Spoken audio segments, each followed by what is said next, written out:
بالله من الشيطان اللعين الرجيم بسم الله الرحمن الرحيم رب اشرح لي صدري ويسر لي أمري واحلل عقدة من لساني يفقهوا قولي أما بعد فقد قال الله سبحانه تبارك وتعالى في كتابه المجيد بسم الله الرحمن الرحيم والتين والزيتون وطور سينين وهذا البلد العميق لقد خلقنا الإنسان في أحسن تقويم ثم رددناه في أسفل السافلين إلا الذين آمنوا وعملوا الصالحات ولهم أجر خير ممنون وما يكذبك بعد بالدين أليس الله بأحكم الحاكمين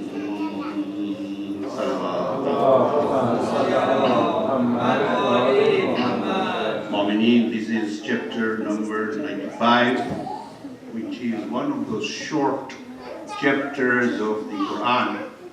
However, there is so much in this small but very, very powerful chapter of the Quran.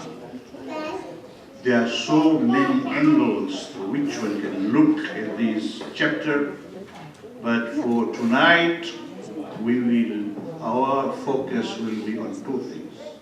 One is very briefly look at the core, the simple core of this chapter.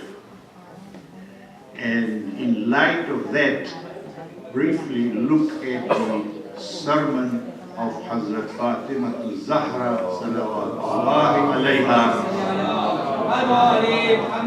which she gave when she presented her case regarding Fatima. Ulama, scholars have always insisted that people should ponder upon this sermon. And it is a sermon which was passed from Hazrat Zainab salawatullahi alayha, heard this herself, and the families of Masumin Imams have always insisted in the families to commit this sermon to memory and to preserve it. Every time when you look at this sermon, you find something amazing inside. So very briefly, we'll look at certain aspect of this sermon in light of this chapter which we have left in front of, read in front of you. Great on salawat.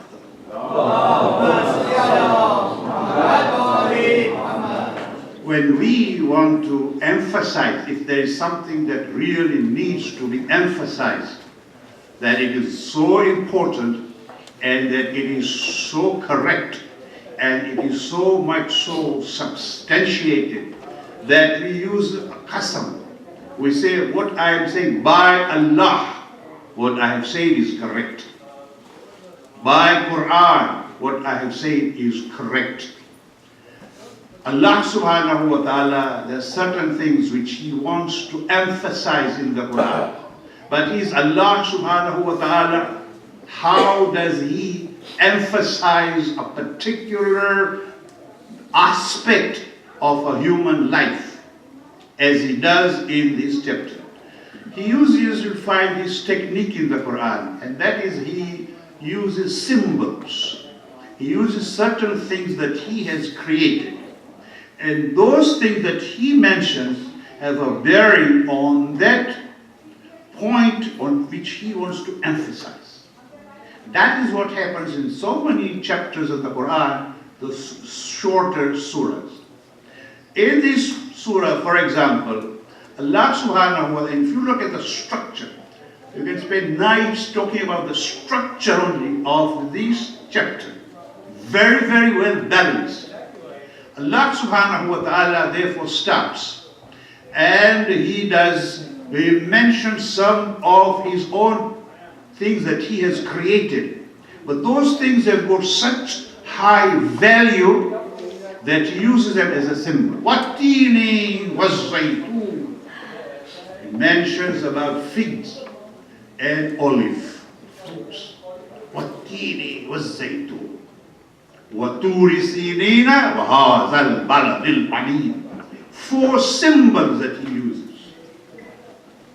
One is these fruits, very, very valuable fruits. Today, if you have time, go to Google and see what they talk about today about the values, the medical values of fig and olive. So Allah says, by these two, Watini was Waturi Sinina Mount Sinai. هذا البلد الأمين, and this city of safety, meaning Makkah. These are the 4 things. By these things, then he mentioned خلق الإنسان في أحسن تقويم. I have created human being in the best of forms. And then he says, إلى الذين آمنوا والتين والزيتون وطور السنين وهذا البلد الأمين لقد خلقنا الإنسان في أحسن تقويم ثم رددناه أسفل السافلين. I created him in the best of form. Then I made him go to the lowest of the low. That is the core of this chapter. It talks about the human beings. It talks about us. It talks about what are we, what is expected out of us, and what is our destiny. What is our destination, and what is our destiny. That Allah subhanahu wa ta'ala says, I have created you the best of forms. And then you have gone down, deep, totally. إِلَّا الَّذِينَ آمَنُوا except عملوا الصالحات فلهم أجر خير ممنون. And for those who do the best, for them is the best. And then he asks, and do you still question about the day of justice? This is briefly the verse of the Quran. Now, very briefly, let's look at what is in this chapter, what Allah wants us. Meaning, if you look, there are 2 aspects of human creation. There is the physical, and there is the spiritual, the inner growth. Human being has been created in the best of form. When a child is born, he is in the best of form. He is ma'soom. A child, when he is born, physically is ma'soom. And how much we give attention to the children. You heard today when this child was murdered, how much effect this has in the world.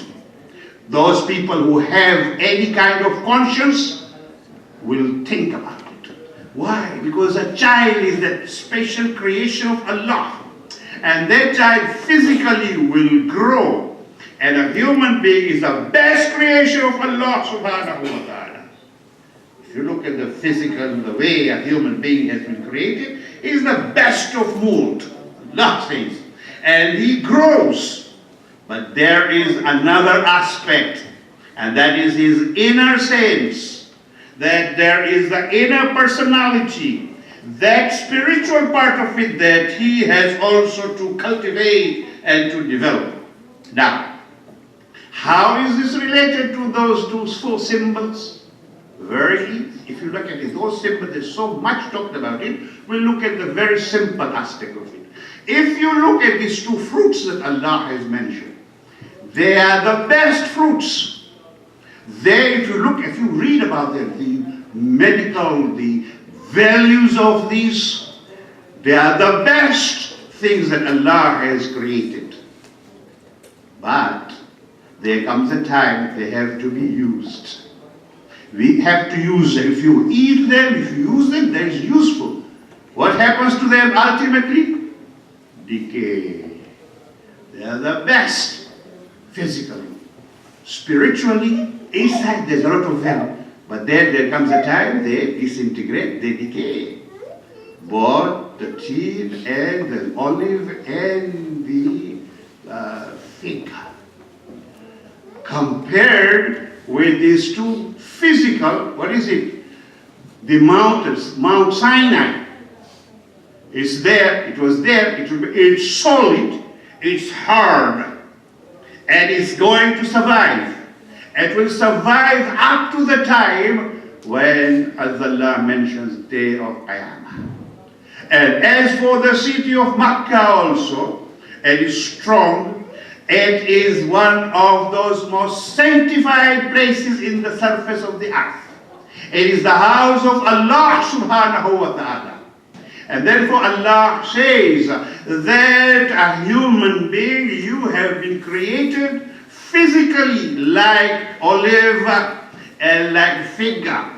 Physically, technologically, you will develop, you will go far, far. But spiritually inside you, you have to make sure you also develop inside. If you don't do that, then asfalu safilin. You will live physically, you look very, very good, but you will end up as the lowest of the low. And what do we do, Ya Allah, that we should not? You do the best. Do the best. Do what you are expected to do. If you do that, then there is no limit. You will grow, you will go up, you can become Salman al-Farisi. You can become Maqdar. You can become Ammar. You can become, go ahead, do, develop. If you don't do that, you will ultimately end up as Yazid, Shimr ibn al-Jawshan, Umar ibn Sa'd. This is what will happen. Spiritually, you have to develop. How do we develop then spiritually? Surah Al-Adha, which was revealed to whom? Hazrat Fatima Az-Zahra, salawatullahi alayha, daughter of the Prophet. That daughter, what the Prophet said about her, he did not say about anyone else.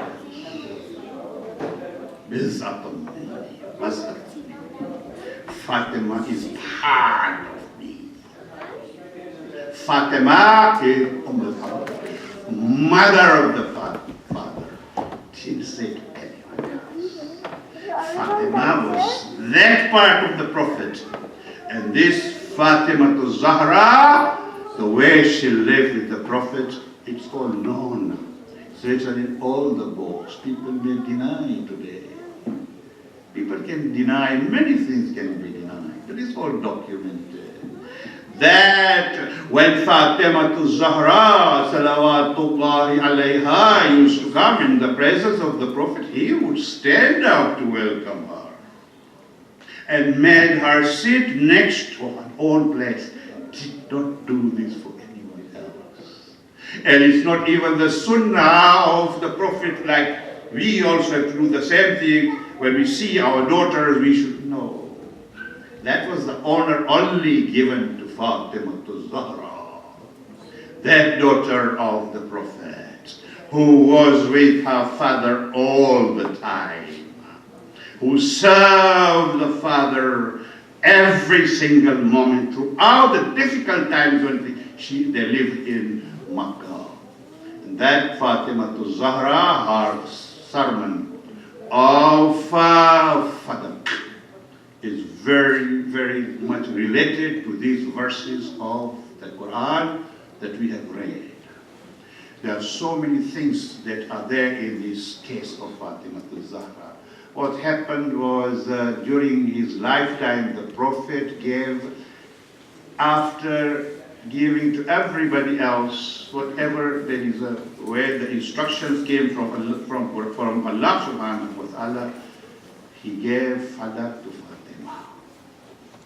He gave it to Fatima. And this is recorded everywhere. And she kept it for several years.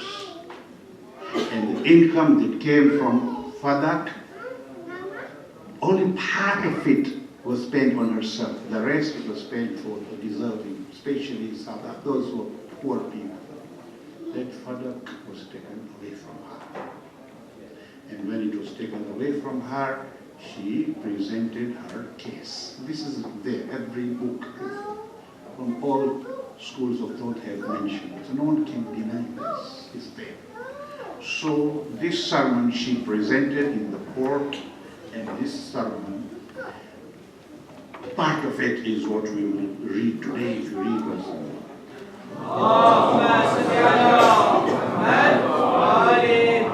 Bismillahir Rahmanir Rahim. This is how the sermon starts, in which Fatima Az-Zahra talks about Tawheed. Allah subhanahu wa ta'ala, he talks about Tawheed. And having talked of Tawheed, then she talked about خَلَقْنَا الْإِنسَانَ فِي أَحْسَنِ التَّقْوِيمِ. But before that, she talks about also أَسْفَلُ السَّافِلِينَ. And she mentions inside in the position of what Muslims were at the lowest level. They had lived in such a life that they had got right in the depth. And therefore she describes what these people were. And she says that you know what you had become, what the Muslims had become, that she says you were, and these are from the sermon, you were on the edge of the fire ditch. And you used to drink a cup of drink and from morsels. And you were greedy and you were trampled upon. People treated you like that. And you drank from the contaminated water, metaphorically. Means your life was so low that there was no value there in your life. And you were living on the leaves of trees like animals. You were totally down. This is what you were. And then what happened? Now, if my father, Allah subhanahu wa ta'ala, gave you that opportunity to do what? To raise yourselves from this miserable, low life that you were. He raised you. He gave you an opportunity. And he raised you to that position that you can see among yourselves who are there. Meaning Salman, Miqdad, Huzaifa. These are the people who had been raised to that extent that they were these shining stars. And then she says that this is what happened. Who did this? This was done through my father and my husband Ali. These are the two. And then she mentions about what Amirul Mu'mineen and the Prophet did to bring about system, to bring about discipline, to bring about a situation where Muslims were the way they were. When the Prophet passed away, you know what you have become. But this is all, not only physically, but you have also been raised up to this state. And he says, but as soon as my father closed his eyes, you were overtaken by Satan. Shaitan has taken over you. And therefore you have become what you are today. She talks about these two aspects. Now she talks about, then what do you do? Quick count I did. 19 different things that she mentions in this khutbah. This is the reason why this sermon is very, very relevant today. In this world in which we live, in which we see so much injustices, we see this young boy being killed and nothing is being done. We see, and who does this? These are the people who are considered to be the guardians of Khana Kaaba.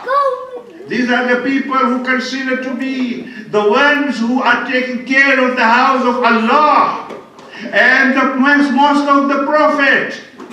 These are the people who pray every day.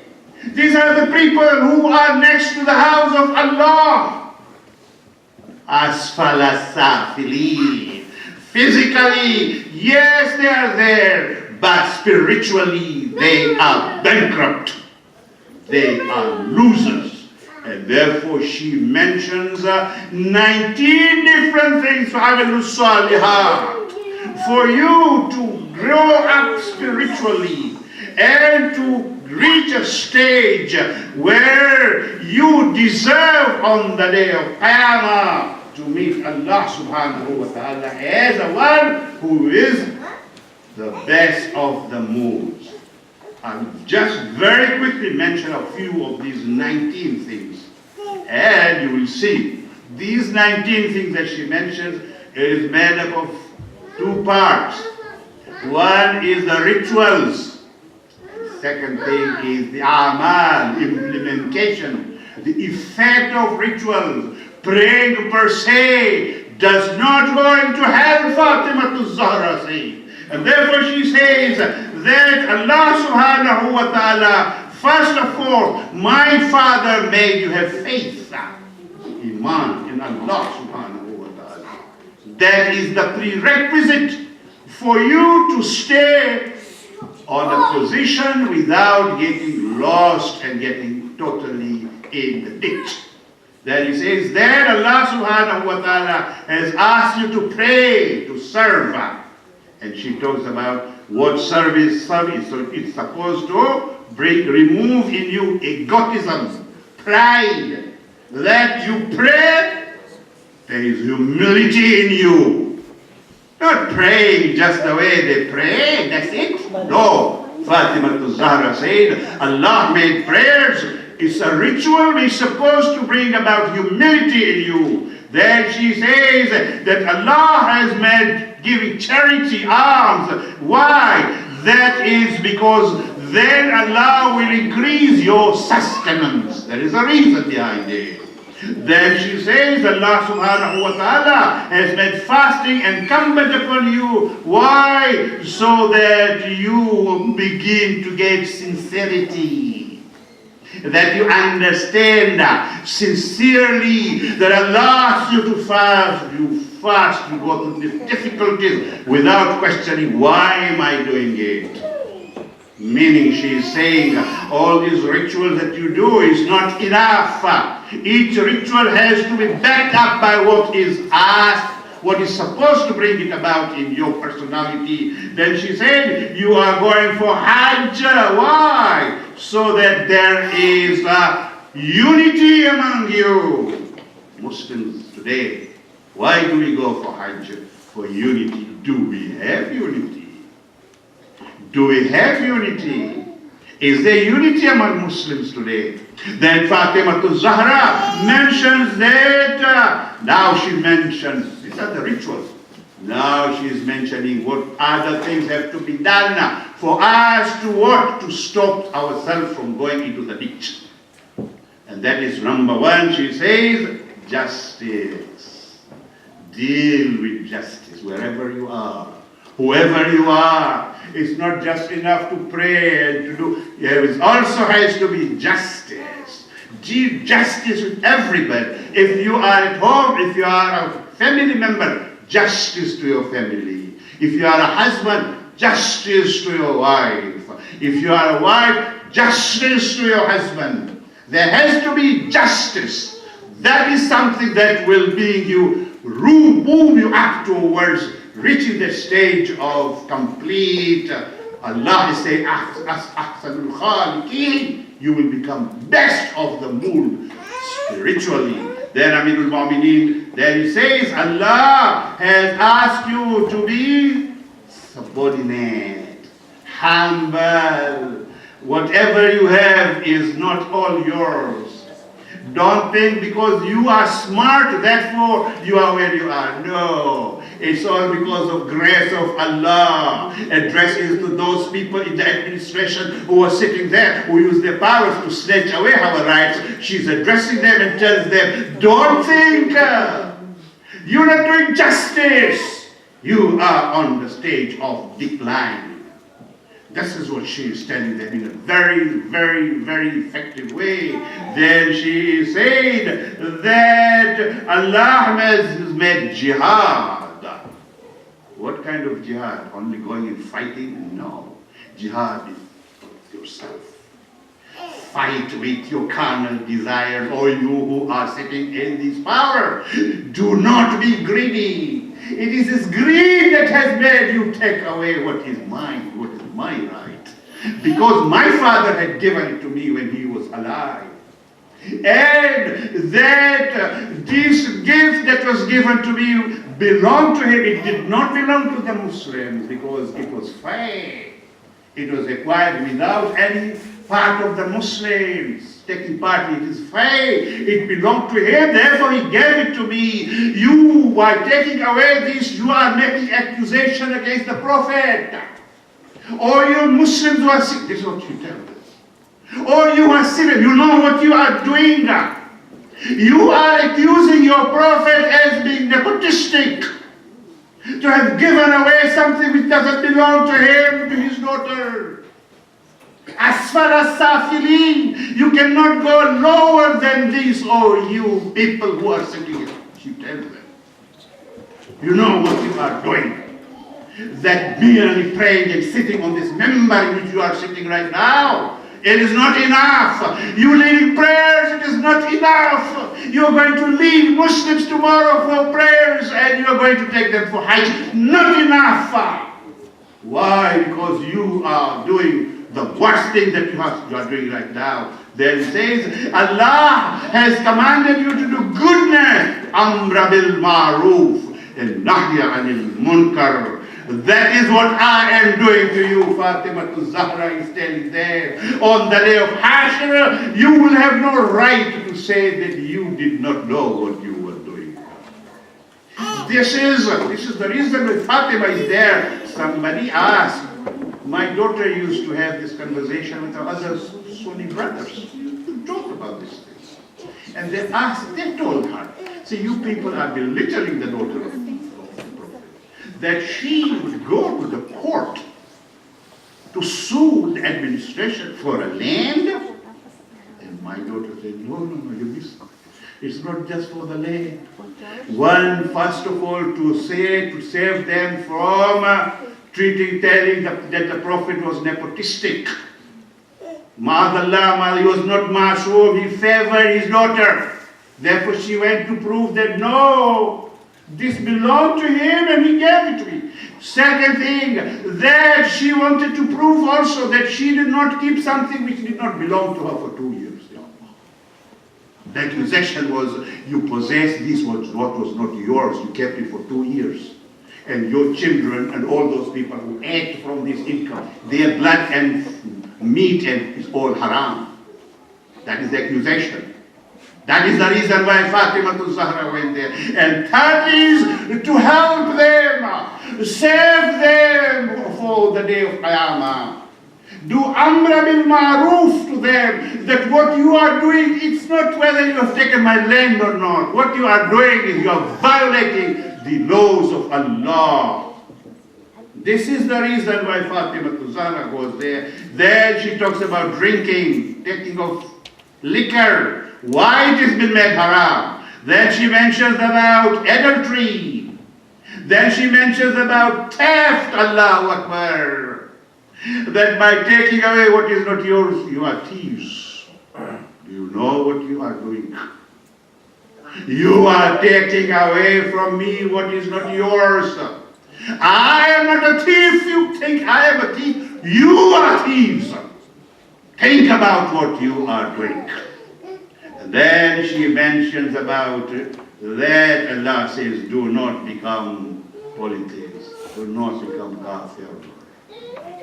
Your actions is taking you out of the bounds of Islam into the bounds of kufr. This is what she says, very briefly. These are the 19 things, some more, there's no time to go into all that she mentions, and then she says, Allahu Akbar. That this Quran which was revealed, was it revealed to you or to my father? Then she mentions 20 verses of the Quran, not one. 20 verses of the Quran to prove her case. That this father belongs to me. 20 reasons that she gives. And then she addresses, remember there are two groups. There are people of Makkah, Muhajir, and there are Ansar. Then she turned to Ansar. Look at this now. And you are keeping quiet. Therefore, this sometimes we are told, don't mention some of these things because it brings about a problem in the community. But then Fatima Az-Zahra in that khutbah asked the people, you people of, this is what they are doing. How about you people of Medina? What about you? You have all the strength in the world to help me. You are all quiet today? And then she said, Allah. Why are, like what he said there in these verses, why do you question about justice of Allah on the day of Qiyamah? And therefore she says on the day of Qiyamah, I am waiting for you on the day of Qiyamah. This is what she says. So you do your work. You do your work. And we perform our duties. I am the part of the Prophet. He is not here, he is sleeping today. And you have the one whom he said is going to be his successor, you have thrown him away. Therefore, I am his advocate. I am today advocate of Wilaya. Risalat is gone, he has passed away. I am the advocate of Wilaya. Do not you trust me? I am the advocate. And therefore, I am doing my duty. This explains, some of the ulama have explained. This is the reason why when she went to the door, when Amir al-Mu'mineen was behind, the question is asked, why did Amir al-Mu'mineen decide to go? Because she was representing him. She was the one whom, if they saw the way the Prophet was dealing with her, the enmity that they had for Amir al-Mu'mineen would have disappeared.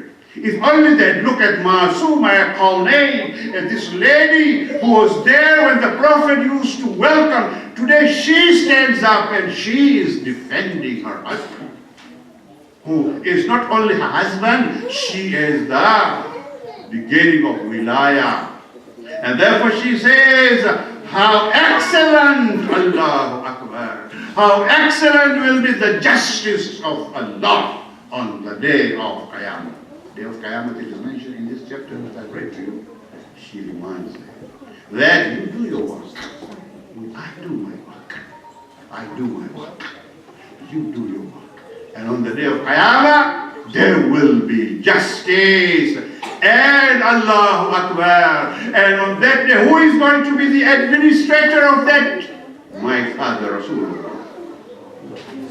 You have therefore your choice. Inna hadaynahu sabila. Inma kafir. Inna hadaynahu sabila. Inma shakir wa inma kafur. I have, Allah said, set up the way for you. You can now either be shakiran, or you can be kafura. You can just, it is up to you. This is khutbah of Zahra. I just mentioned one dot of this khutbah. There's so much in this khutbah of Hazrat Zahra in the court of the administrators of the time. And what happened? She did not get Fadak. But Fadak remained in the pages of history for all the ages. The history of Fadak is very interesting. There's no time to go into it. Every single era, this issue came out. and people had to admit that there was a mistake. Today I was hearing one of these scholars, and what he was saying was that all these traditions are lies. You call your own imams lies? This is written in all the books of history. And there is that great scholar, the one who had written about Najd on the day of Ghadir, scholar, great scholar. And therefore, one day he was invited because he was talking with the Sunni brothers, and there is no harm in talking with brothers. There may be difference, but you're talking with him. They invited him to his house. He went there, and therefore he was there, and they said, but we're not going to talk about this controversial thing. We just talk. We talk.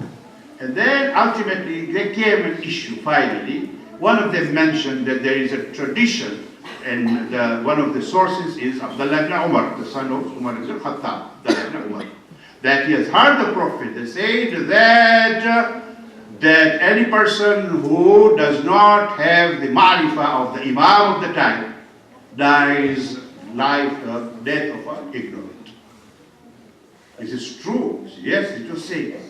Therefore, he said, and isn't there a tradition that says that the Prophet said that anyone who hurts Fatima has hurt me? And that Fatima is all those description about her. She's a lady of the light, she's a lady of Jannah. And this tradition is true.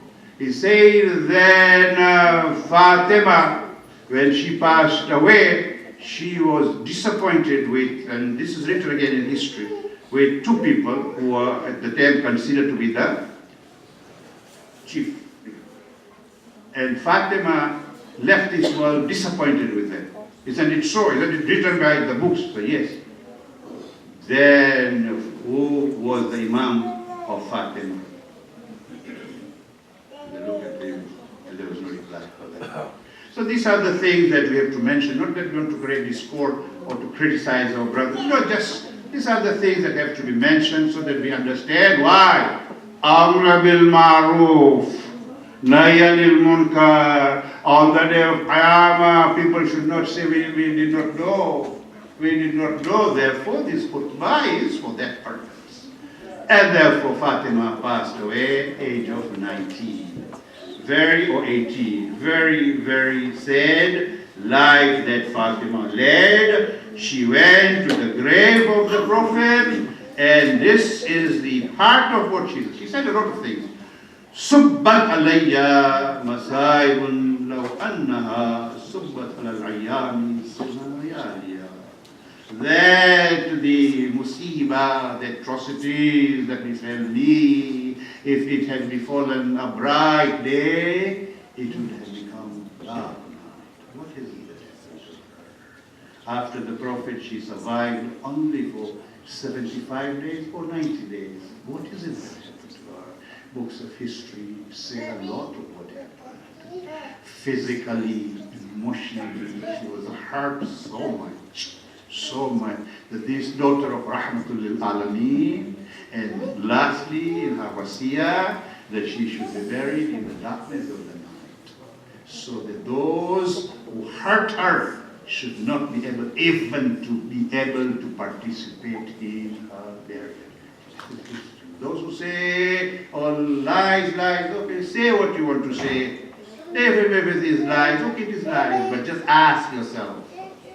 Ask yourself exactly what happened, and you will find out that she felt so much when she saw that people described the Prophet that he has got delirium.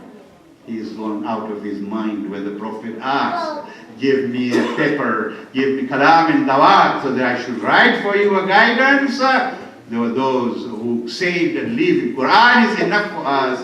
This man is going to delirium. Fatima heard that. And this is Fatima. Father has passed away. People are not even there.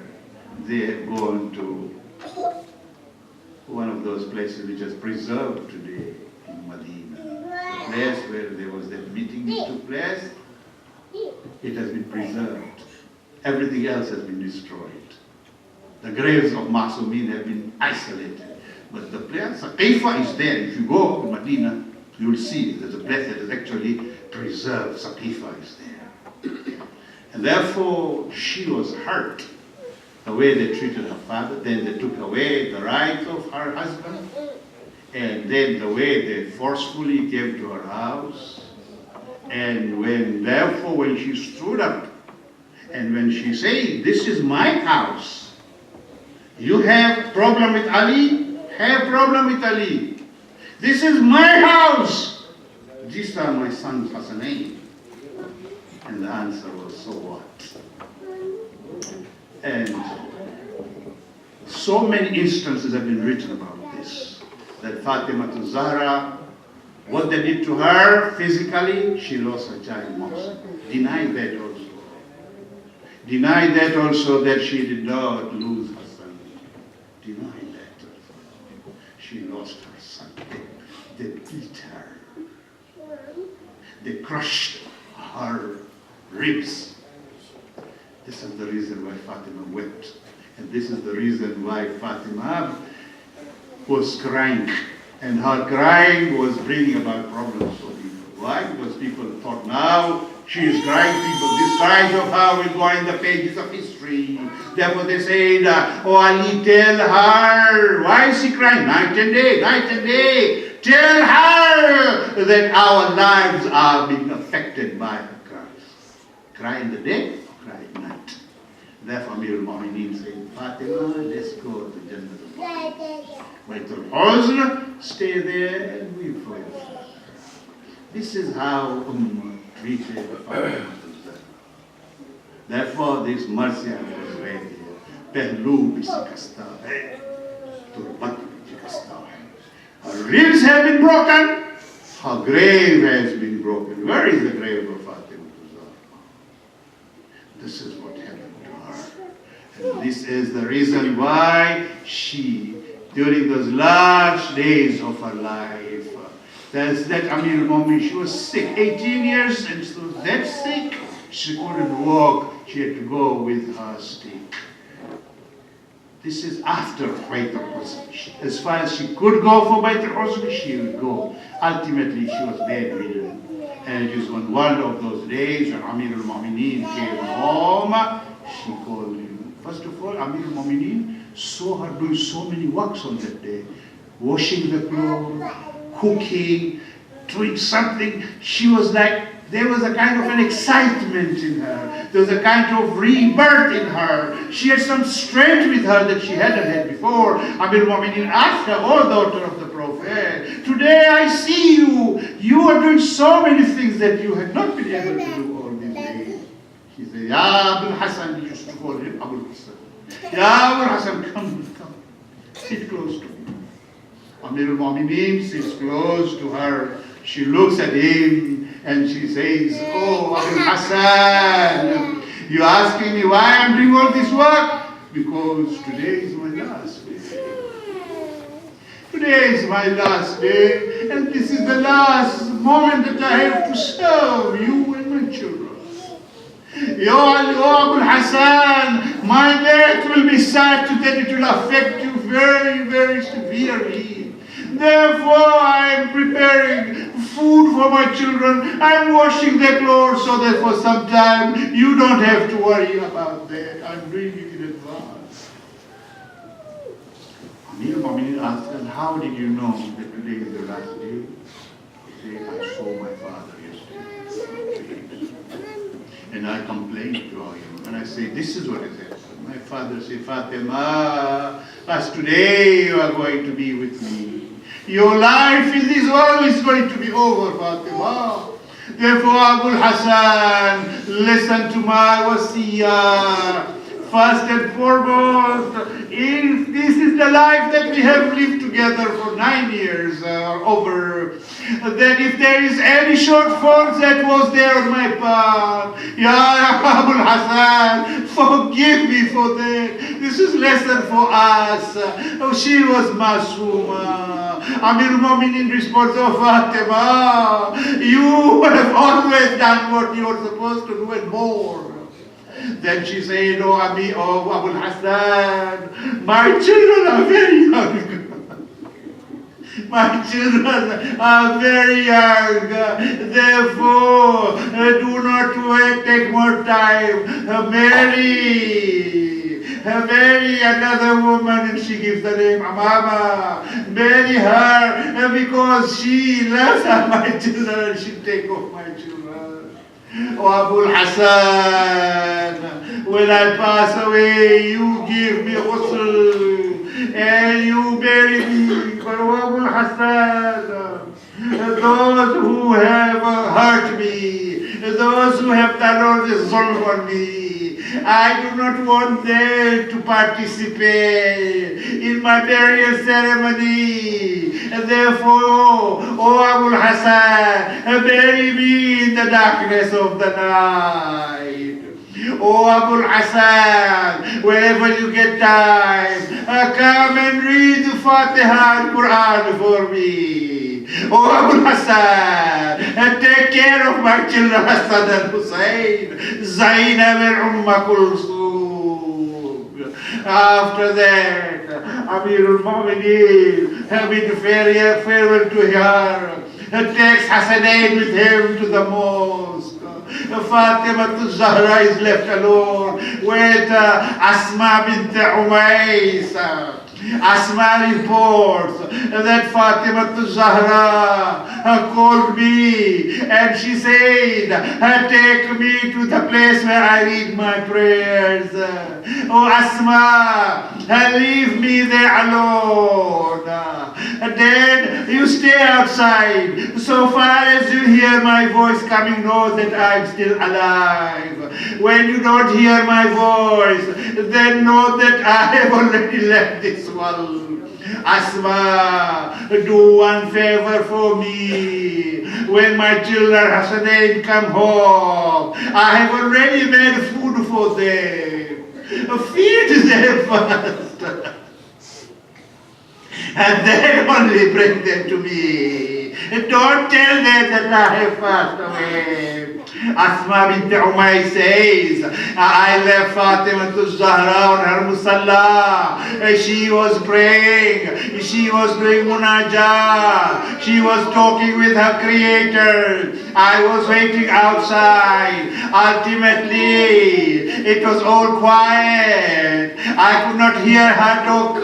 I went inside. I saw that she had already left this world. I came out. Hassanain came from the mosque. I told them, oh my sons, come sit here. Let me feed you. My children, let me feed you. Hassanain looked at me and said, oh Asma, we have always shared our food with our mother.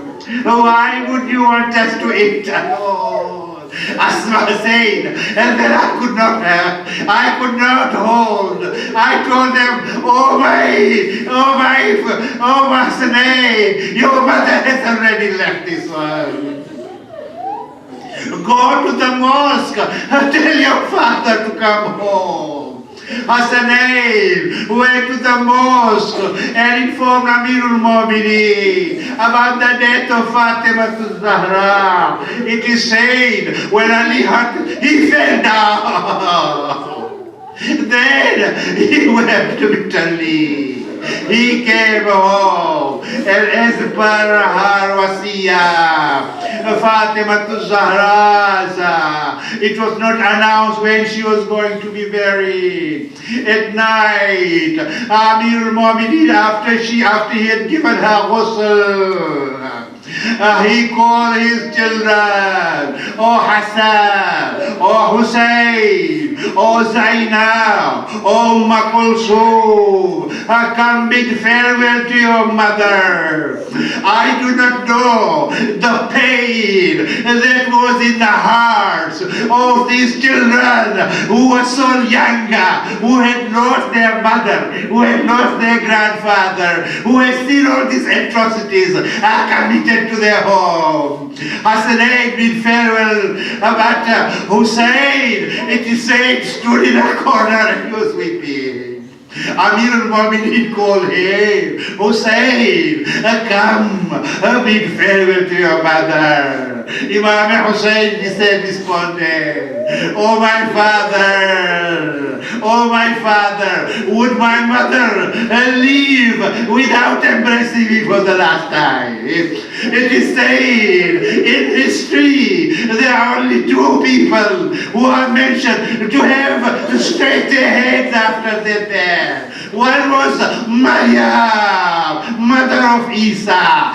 The second was Fatima Az-Zahra. She stretched her head. Oh my son Hussein, come, let your mother bid you farewell.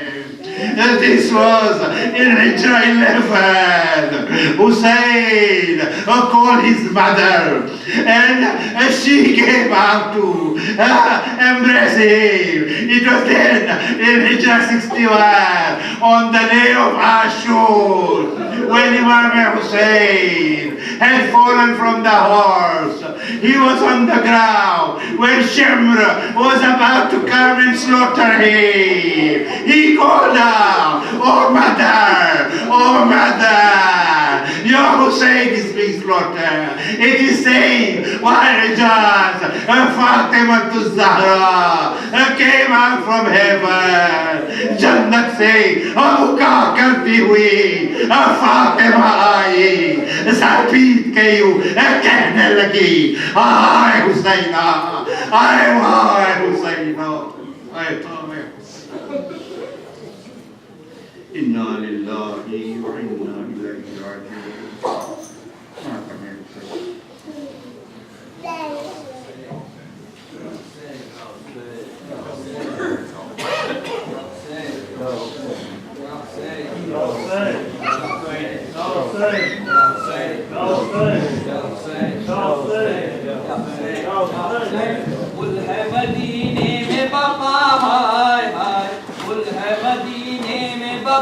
हाय हाय बिन्ते नबी ने की खजा हाय हाय बिन्ते नबी ने की खजा हाय हाय चैन नबी को मिला एकदम चैन नबी को मिला एकदम सहती रही जुल्म जफा हाय हाय सहती रही जुल्म जफा